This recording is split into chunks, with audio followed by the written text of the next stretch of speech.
are wet leaves everywhere.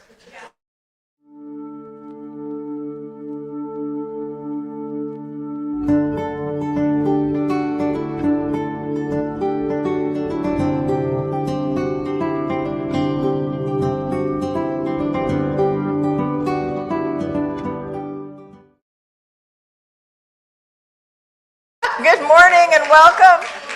I'm Cindy Clay. I am a prayer practitioner and a ministerial student, studying my heart out.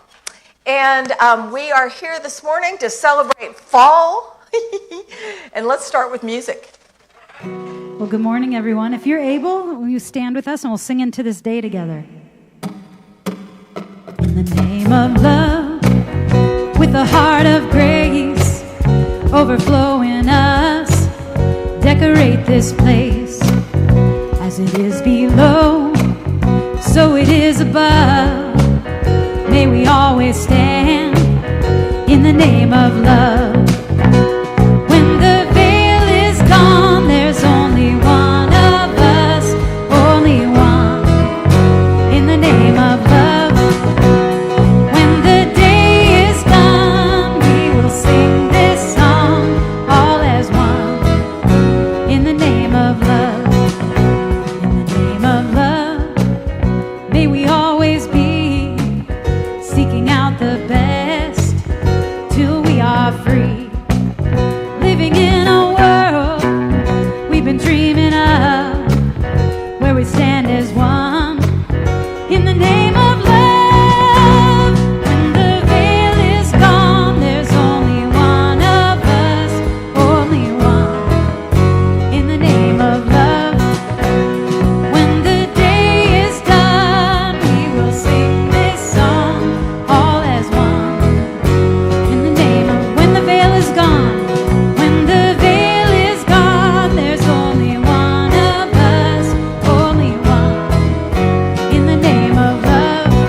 Why don't you take a minute to greet some of those neighbors out there?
like to invite any of the kids who are here with us today to come up to the stage and meet your teachers, and we will sing you out into this glorious autumn day.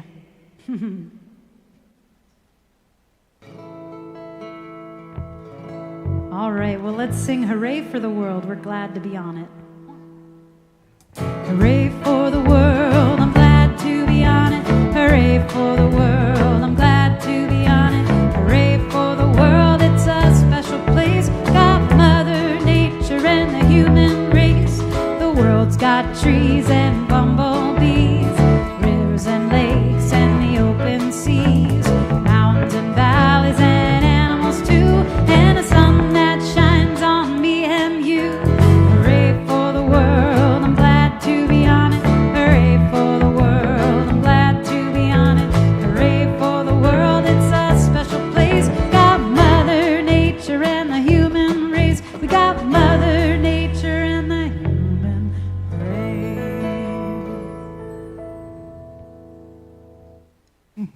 Do I need to put, there we go. You never can tell. Do I need to push a button? Just generally, yes. Push the button. So welcome, everybody. Welcome, CSL Bellingham. My name is Leo Brody. I am what we call the practitioner of the day. We take turns. We practitioners take turns doing that. And it means that I have the privilege of doing the invocation for this morning's service. And also to welcome you all to submit prayers. If you have prayers, prayer requests. As practitioners, we love to pray. And we do that in many ways. We look in the jar after every Sunday and take home any slips of paper that you've put in there with your prayer requests. And there's a little tablet over there on that little dresser kind of thing by the door. And we also have every weekday at 7 a.m. just a 10-minute or so prayer online, so you don't have to get dressed or anything like that. You don't even have to turn your camera on. But you can receive some inspiration for the day, and it's 5 days a week. So that's always a fun thing to do, a good way to start the day. And then anytime you want to speak to one of us practitioners for prayer support, we wear these stoles. If we're wearing the stoles, it means we're kind of in service. We're open. We're open for biz. So, knowing that all is good, and it's so great to see everybody here, such a great crowd, and such an exciting time for our center. Now we can turn within, because even while all this great stuff is happening in the outside world, or sometimes horrible stuff is happening in the outside world, despite all of that, we always know that we have a connection, a permanent, solid, continuous connection with the one high and holy truth, the source of all. We know that that is always there, present. It's always operating through us, in us, and as us. So if we can remember that, to the extent that we can remember that and keep that in mind, we always know that we have the support that we need, because that support is life itself. So therefore, life is supported by life. So I know now that this service is absolutely blessed, that the talk is wonderful. I know that's true because it's my wife. But I know that all of the service is here perfectly. People say what needs to be said. You hear what you need to hear. It's all unfolding in divine perfection. The band is playing at the top of their game. And we're lucky enough to be able to be part of the service and be part of this wonderful community. And with that I say, and so it is.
it's meant to.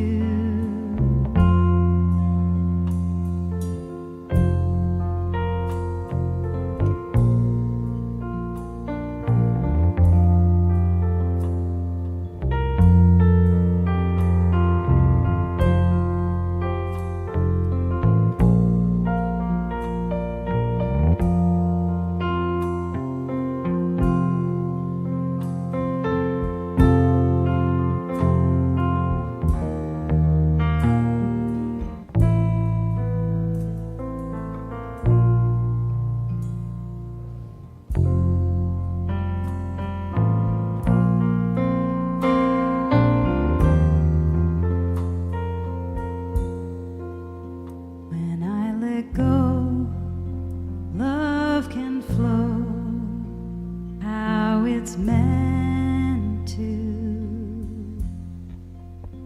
When I let go, love can flow in all ways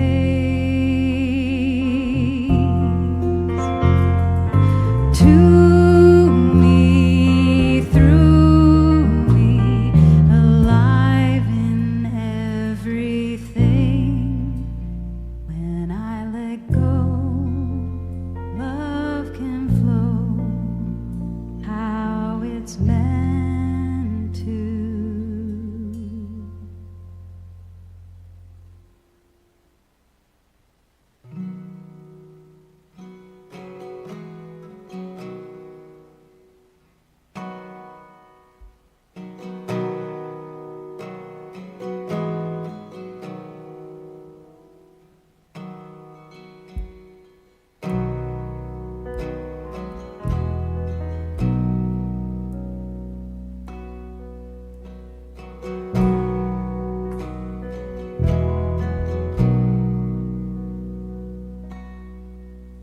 May I never lose my wonder. May I never lose my wonder. May I never lose my wonder. May I never lose my wonder. May I never lose. May I never lose my wonder. May I never lose my wonder. May I never lose my wonder. May I never lose my wonder. Wide-eyed and mystified, may I be just like a child, staring at the beauty of the world. Wide-eyed and mystified, may I be just like a child, staring at the beauty of the world. May I never lose my wonder. May I never lose my wonder. May I never lose my wonder. May I never lose my wonder.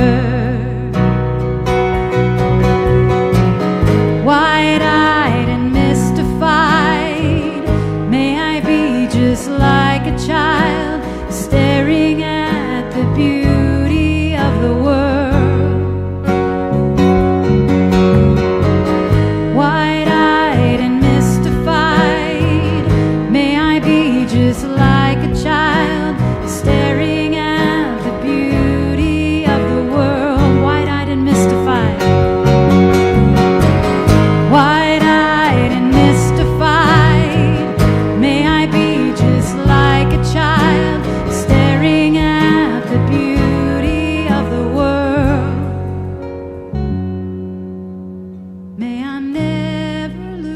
lose my wonder.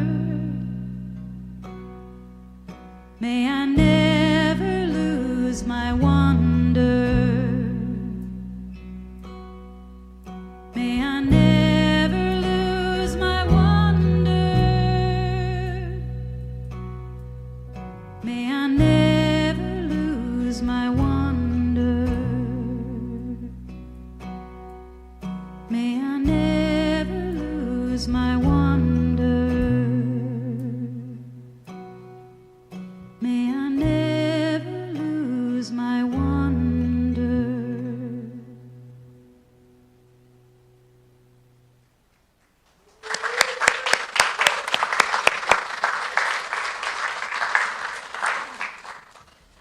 I just love the music here. Isn't it beautiful? Yeah.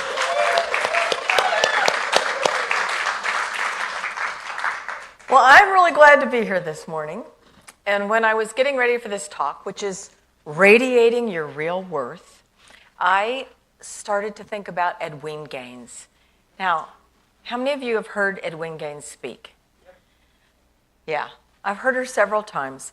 And she wrote a book called The 4 Spiritual Laws of Prosperity, a simple guide to unlimited abundance. Side note, simple is not necessarily easy. We're going to talk about those 4 spiritual laws. But I want to say that Edwene Gaines, whenever she takes the stage, she comes on. I'm going to channel some Edwene Gaines. She comes out and she says, "My name is Edwene Gaines, and I am a woman of power." I believe that, right? So, my name is Cindy Clay, and I am a woman of power. There you go. Because I want you to feel Edwene this morning, because we're going to talk about the laws that create unlimited abundance in your life. So the first time I read that book, I got to tell you, my buttons got a little bit pushed. Because she says in the book, you want to start with the big frog first, tackle the big frog. So the first spiritual law of prosperity, do you know what it is? Tithing. Are your buttons pushed yet? Because that's how I felt when I thought that. We have an instant negative reaction to the idea of tithing. No, no, no, you cannot tell me to give up 10% of my income. No, no, no. It's precious to me. But what tithing is giving 10% of all you receive back to your source of spiritual nourishment. Think about that. Back to your source. So, why is tithing the first law of spiritual abundance? Because in order to do that, in order to release 10% of what you say is yours back to the source of your spiritual nourishment, you have to know that God is your source. It is an affirmation that God is your source and supply. You have to cultivate something, a faith in something greater than yourself, a faith in something that is expressing as you, moving as you, radiating as you in the universe, okay? And that's where it comes from. So I got interested in what Ernest Holmes might say, and he talks about opening a spiritual bank account in the bank of life, where you deposit joy and happiness and faith. You deposit love.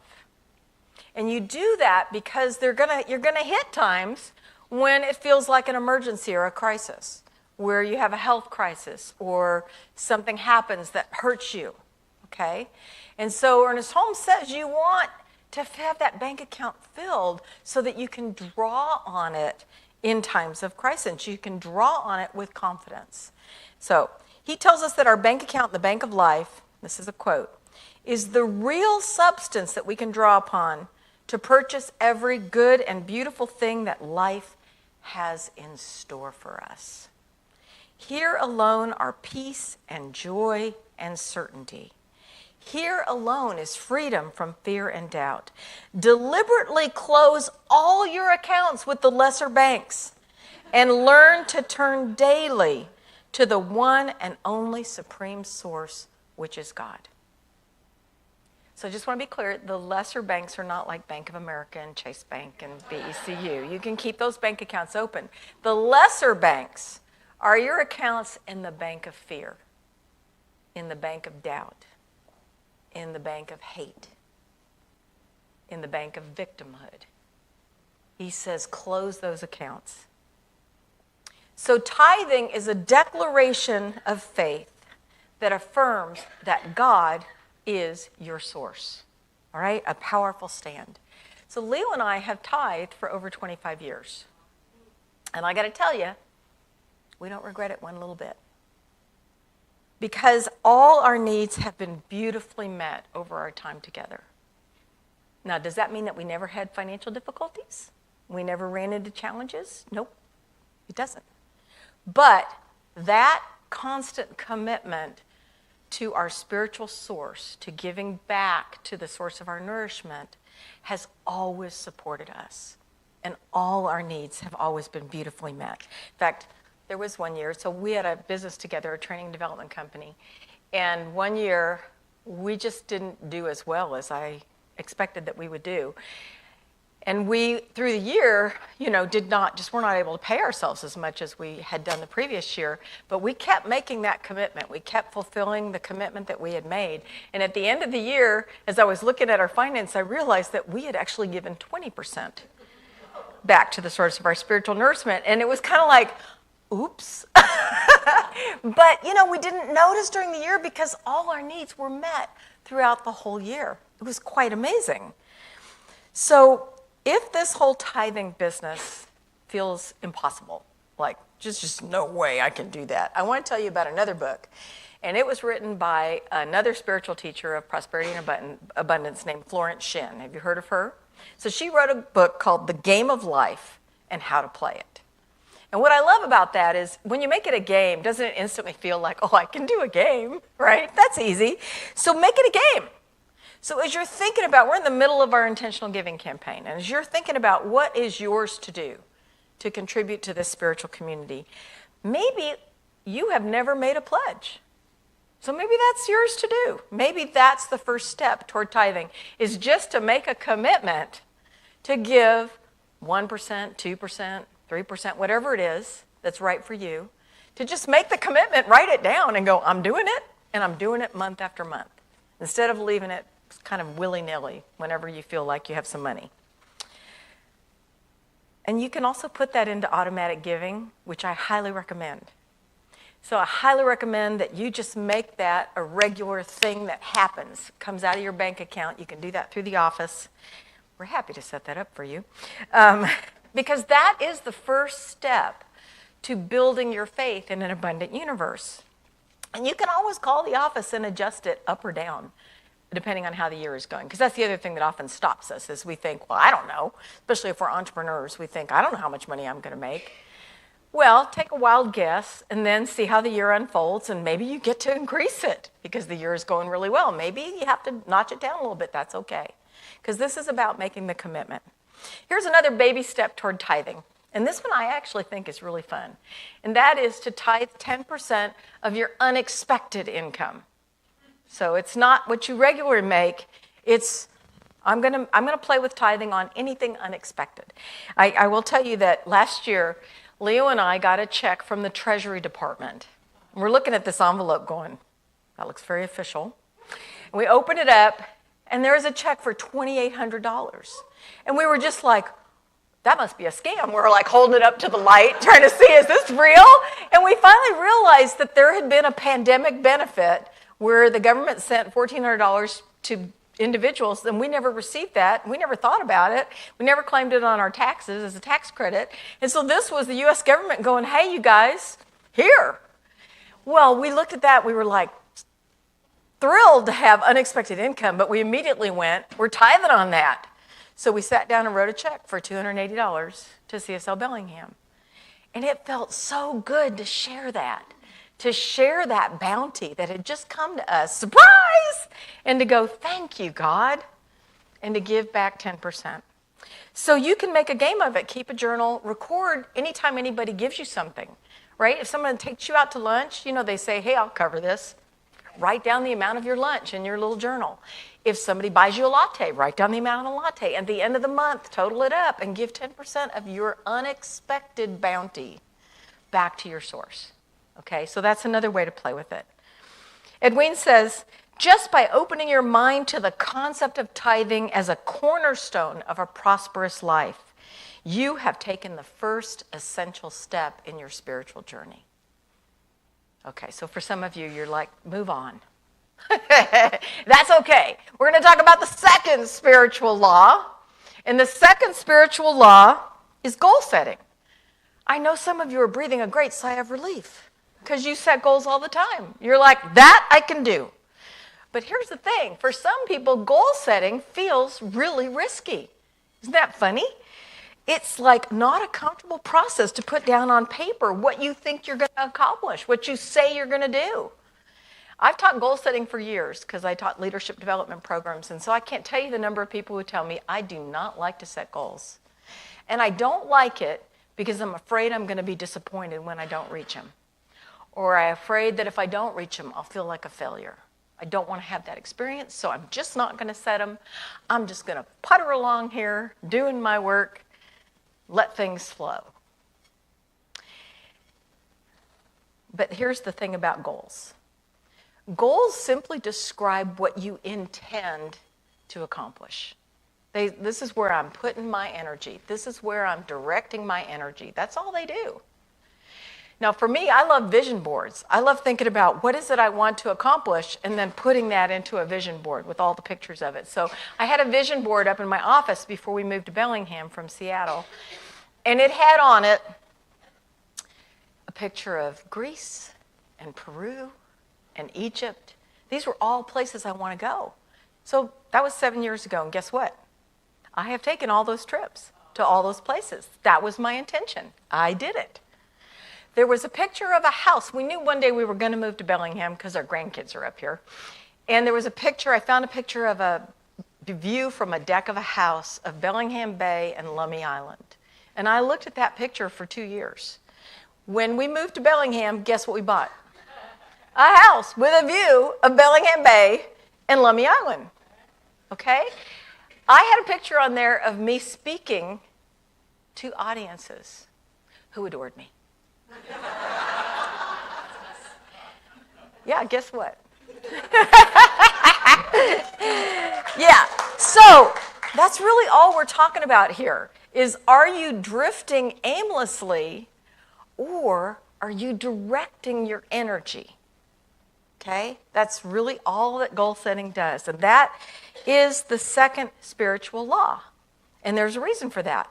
Edwene Gaines says, your desires are holy. You didn't make them up. They were implanted in you by God. I love that. So you tune into those desires and create your intentions around them. When you want something, when you yearn for something, that's a holy gift from your source. So pay attention. Several years ago, my husband Leo went to an intentions retreat. It was a weekend retreat. And when he came back, he knew that what he wanted to do was play music in New Thought churches. But he had no idea how to go about making that happen. He just knew this is a desire of my heart. So what he did was set about making that welcome in his life. Even though he had no invitations to play anywhere, he started learning New Thought songs on the piano, practicing them and singing them, and imagining himself in front of a church audience playing. And guess what happened? By the end of the year, he had several invitations from churches to be a guest musician and to play. And that set him on this path of fulfilling that heartfelt desire. Because he plays now here in the band. Yeah. So, in the game of life and how to play it, Florence Shen says, if you ask for success and prepare for failure, you will get the situation you've prepared for. Now, I want you to hear that Leo asked for success and prepared for success. You hear that? He started acting as if.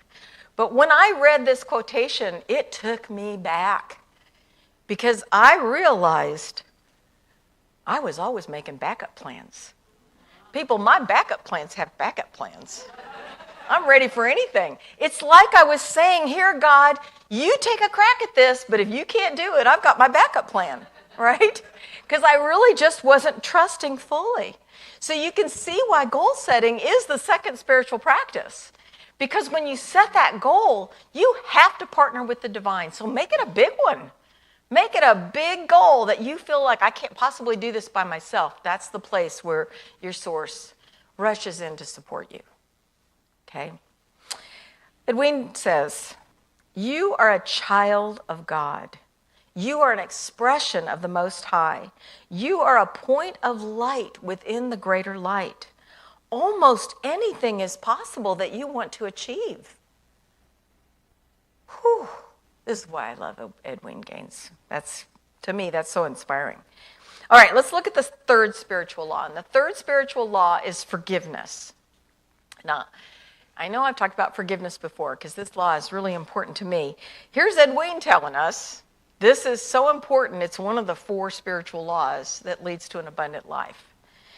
She says we have to forgive everyone, including ourselves. Okay?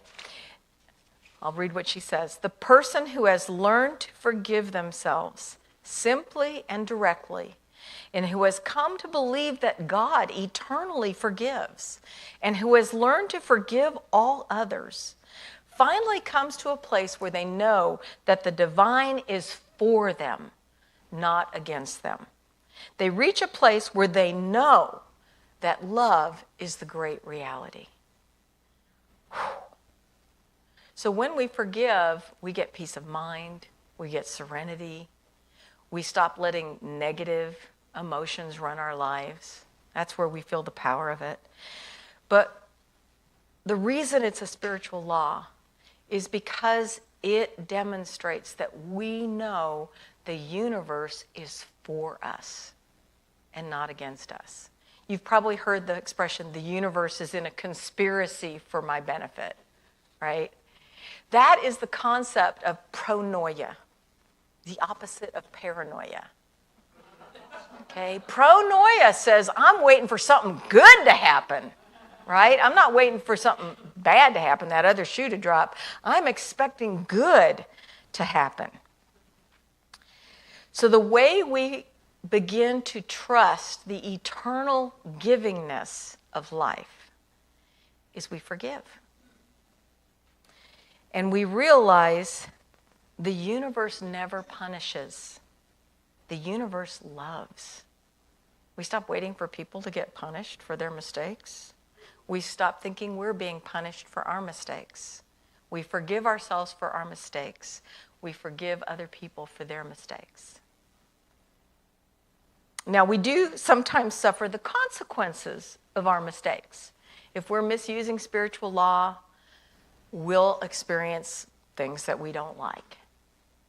But that's not the universe punishing us. Because the minute we correct those mistakes, the minute we align ourselves with spirit, we experience the abundance and the bounty again of the universe. Okay? So, here's the thing about forgiveness. If you practice forgiveness, you can no longer live in victimhood. This is a big one. Can you give up? Can you give up the idea that you are at the mercy of another person?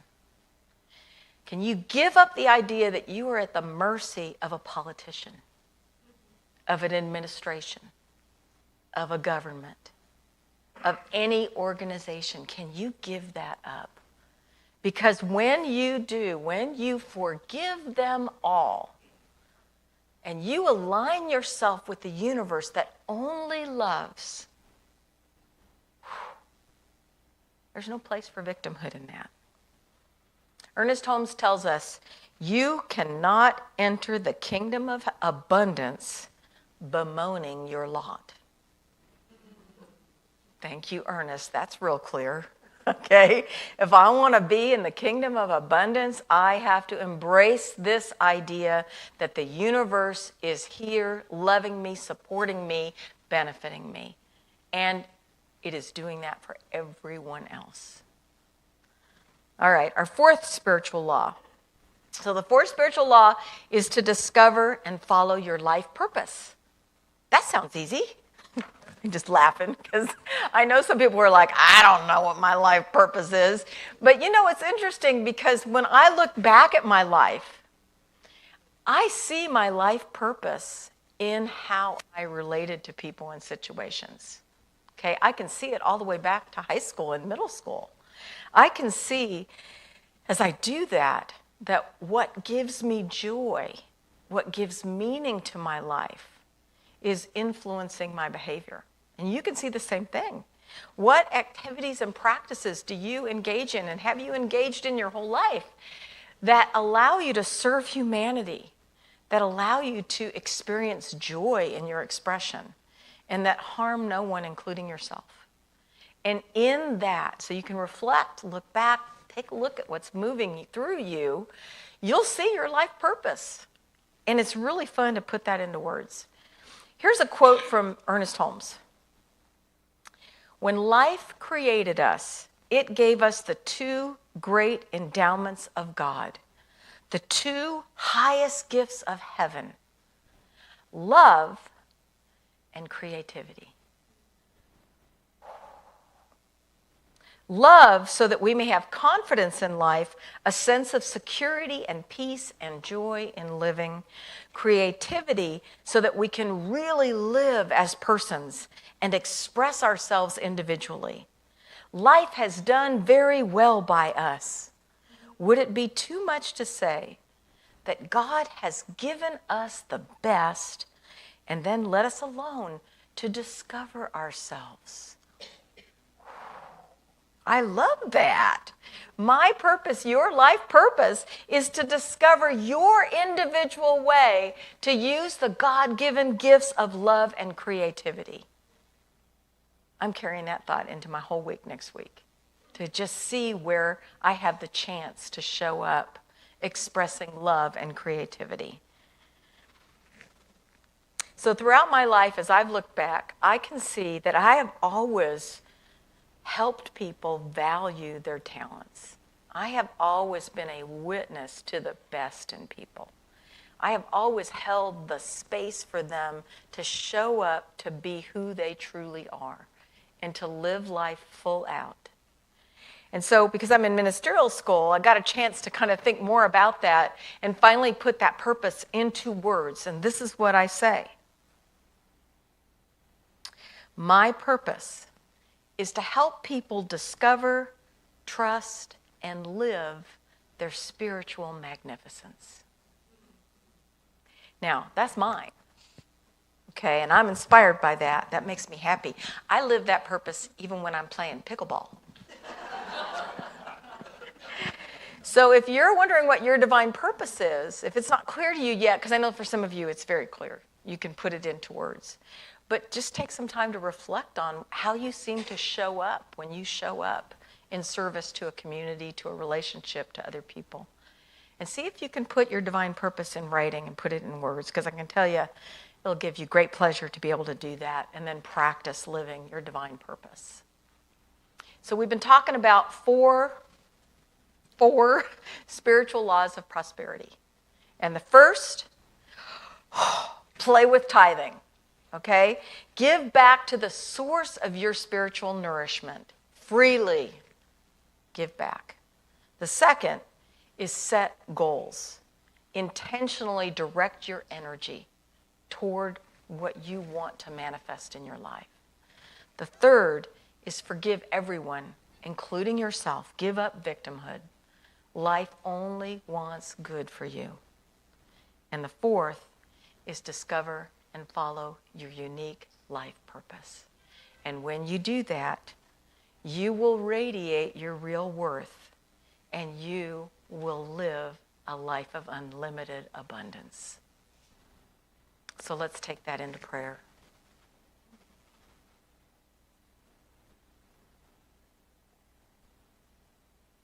I am breathing in the fullness of love and life, the fullness of abundance. And I recognize that right here and right now, each one of us is sitting in unlimited potential. Each one of us has the capacity to step into the river of life, to join that dance of giving and receiving, to know what it feels like to live full out, expressing our God-given gifts of love and creativity. That is such a wonderful place to be, to stand in that knowing that the universe is for us and wants only good for us. I am so grateful for the teachers of prosperity and abundance who know what laws we need to embrace to reveal that goodness in our lives. And so I say thank you, Ernest Holmes. Thank you, Edwin Gaines. Thank you, Florence Shin. And I release these words now into the creative medium, knowing that love and creativity is manifesting beautifully in each of our lives. I say thank you, sweet spirit. And so it is.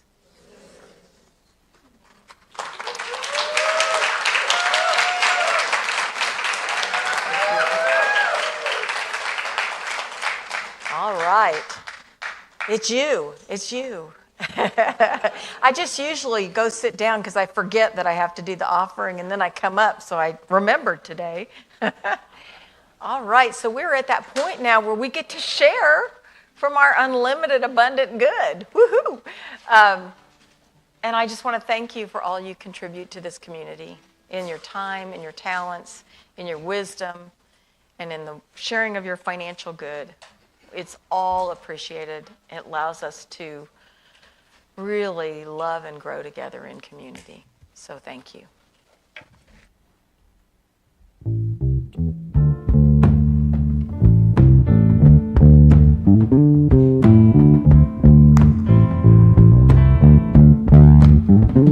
I am open, may I be a vessel for this love and wisdom and healing. I am open, may I be the nectar, oh medicine that's mine to freely give. I am open, may I be a vessel for this love and wisdom and healing. I am open, may I be the nectar, oh medicine that's mine to freely give. May my movement offer peace, may my breath invoke the love, may my hands and heart stay open to the wonder and the awe. May my movement offer peace, may my breath invoke the love, may my hands and heart stay open to the wonder and the awe. I am open, may I be a vessel for this love and wisdom and healing. I am open, may I be the nectar, oh medicine that's mine to freely give. Oh medicine that's mine to freely give. Oh medicine that's mine to freely give. Yay. So lovely. I'm Reverend Deborah Gay. I'm a staff minister here. And the part I'm going to do in today's service is to give you an update on the Giving Intention program. So we're in the middle. We're ending week 2 and beginning week 3 of a 4-week process. And we've got a couple of new things to tell you about. First, we're really working more with scan codes. So those of you that are watching us online, we're starting to use scan codes. That's going to take you to the place where you can learn about the Giving Intention program. And so that's the first slide. The second slide now gives us a status report. So our goal is $215,000, and we are already at 70% of that goal. So we have $150,000 in giving intentions already. And so we are now closing that gap to the last 30%. And we would really love it if you haven't yet done so to make a pledge of what you'd like to give to CSL Bellingham next year. And you'll notice that on your seat there is actually a form. And again, there's that scan code. So you can use that with your smartphone and just directly get to the place to do all this electronically. Or you can use a pen and a piece of paper and fill it out now if you're ready. Janet, the usher, is going to be right at the front door here, so you can just hand it to her or take it to the Ask Me desk, particularly if you have some questions and you want to ask a little bit about it. So what I want to now give, and this third slide is from a request from a congregant who said, I really want to see myself in this full program of the giving campaign. If I can give $20 a month, or if I can give $100 a month or more, I kind of want to see where I am. And so Philip and I worked together to turn this into a visual. So you'll see that we are each a ball in this metaphor, in the vase of the community. And to get the $65,000 more that are needed to reach our goal, we can get there lots of different ways. But this is just one way, which is we put numbers of people giving a certain amount of money and then gave that a color. So you'll see there's orange, there's blue, there's red, there's green, and there's sky, which sounds like a very romantic color. And that then is all put into the bowl that represents the community, represents who we are, and we together reach our goal. And to do that, we need 46 more participants if this level of giving is what happened. And those 46 people would fill out a form and turn it in today or as soon as possible. And then I'll report back to you next Sunday on where we're at in reaching our goal. The next part of it is each week we've got someone from the community to come up and just tell us, so why do you enjoy this community? Why do you support this community? What's this experience like for you? And so today we're going to have Erin O'More. And I'm going to tell you a little bit about Erin first before she comes up. She's been attending here since 2016. And she's a passionate supporter of the children's program. She's also an adjunct board member. And she's a member of both the ritual team and the Mo team, which I think is a nice diversity of experiences that she's doing. It just shows you all the many ways you can be involved here. So let's welcome Erin up.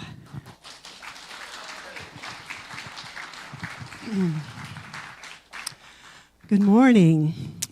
As Reverend Deborah mentioned, I've been coming to the center for about 9 years now. My first time in a Church of Religious Sciences, which is what we used to be called, was many, many years ago in Boulder, Colorado. I walked into a service for the first time and I had my infant and my preschooler with me. And I was just looking for some respite space, right? And a woman came up to me and said, "Oh, we'll take your children for you during the service." And I was like, "Really?" She said, "Yeah, we have a space and we have people to care for them. And, they'll just be right here." I'm like, "Oh, okay, thank you."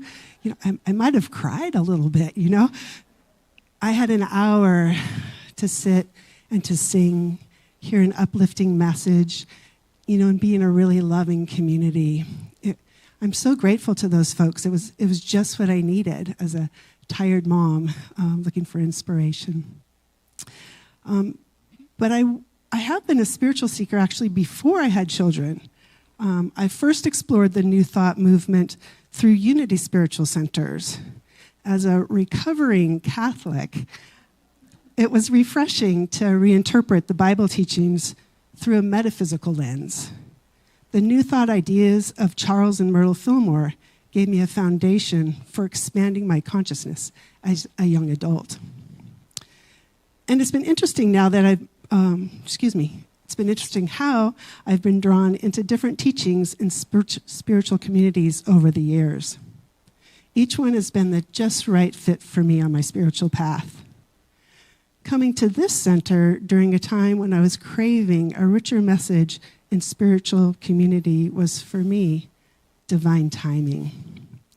I learned so much from Dr. Andrea, and I feel I've really grown in my time here. And in a sense, I feel our spiritual community has also grown. We've been through a lot these last 9 months. Saying goodbye to Dr. A was tough. And we came together to create a vision and invite our next perfect senior minister for CSL Bellingham, and she's here. Woo! I'm so excited for what is next. As Rev Deb mentioned, and you may have seen, I've been really busy and focused on contributing my time and talents to our children's program. I want us to be a place where parents are supported, nurtured, and have the opportunity to grow, where children learn about our teachings starting at a young age and grow with the wisdom that this community offers. I want to support others in a way that I was supported when I was a young mom desiring a spiritual home. You can help. In order to build the robust youth and children's program that we envision, we'll need additional financial support. I've been an evergreen contributor, which just means my pledge just rolls on from year to year, for years now. And I understand that investing in community like ours that transforms lives, it just makes sense. And this year, I've increased my pledge to support the growth I envision, that we talked about during all those visioning things with Reverend Bob.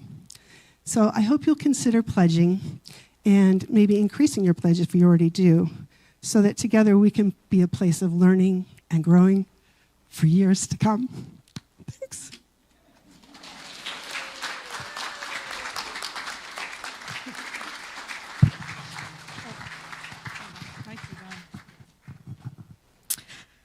Well, here I am. Ta-da! I know many of you thought I wasn't actually going to be here. I'm here. I am here. I just wanted to just be in the audience and watch and observe, and it's been wonderful. Great job, by the way, Cindy. Soon to be Reverend Cindy. So welcome to all of you online, too. We love our online community, part of our extended, greater global community that is Center for Spiritual Living Bellingham. And I am Reverend Abigail Shire. I am your senior minister. I'm very excited to be here. My pronouns are she and her, and I'm going to do your announcements today. So, we have 6 quick announcements. The first thing is that there is a monthly grief support group. So if you are experiencing grief in any sense of the word, which could be sometimes something joyful happens in your life, like you get a new job or you're leaving a city that you loved very dearly and you're moving away, there's grief involved.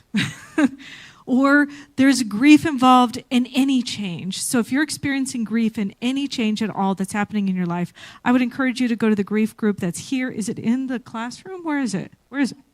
It's in the classroom, which is over there, for those of you who are in the room and new and don't know where that is. It starts at noon, goes to 1:30, so you can attend that. It's free, and it's a great place to really be loved and supported through your grief. The second one is there is an amazing class coming up that Reverend Deborah is facilitating online so anybody around the world can take it. It is called Spiritual Economics, which is by Eric Butterworth, another prosperity guru in the New Thought movement. And he has this amazing book that Deborah is going to teach you about.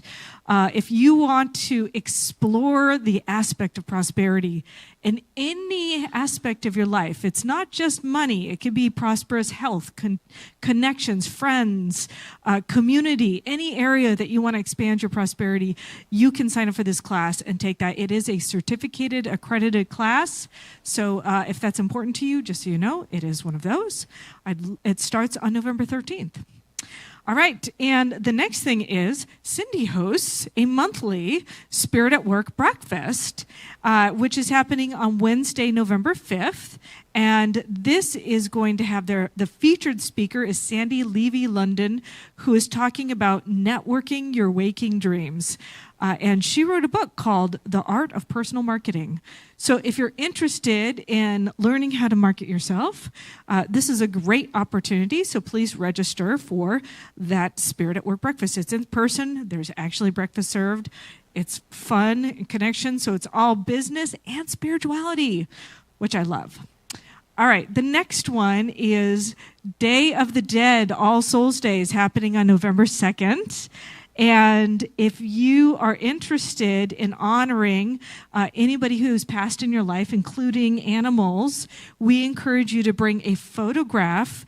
The honoring is going to happen right after service. So at 11:45, a little short honoring. We'll have an altar up here. You can put your ancestor on there as part of the ceremony and then take your pictures home afterwards. So please do come here for that.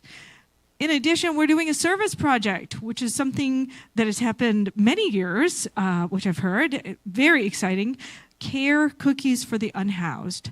So many people who are experiencing not having a home right now, they don't always have access to food that has any kind of nutrients or anything in it.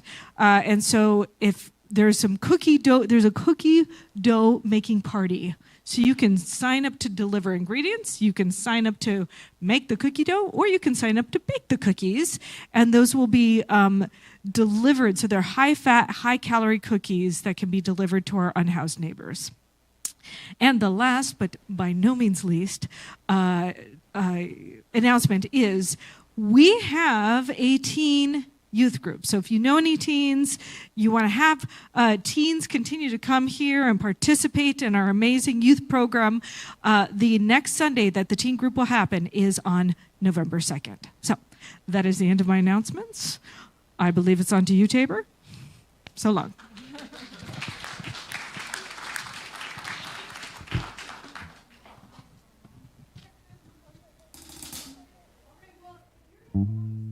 We'll sing out into this autumnal day together.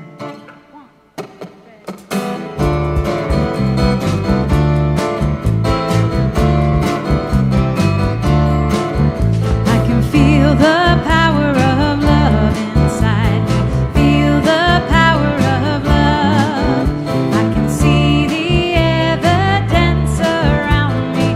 We are the power of love.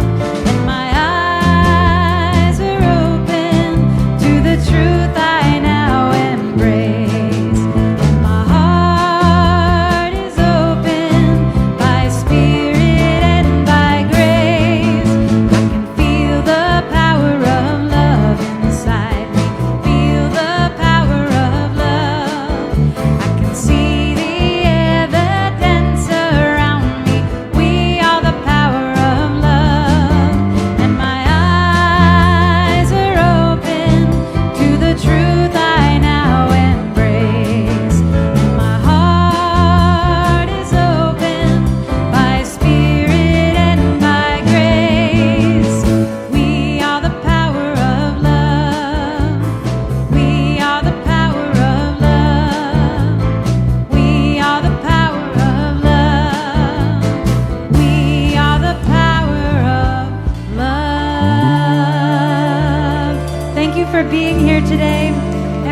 Have a lovely week.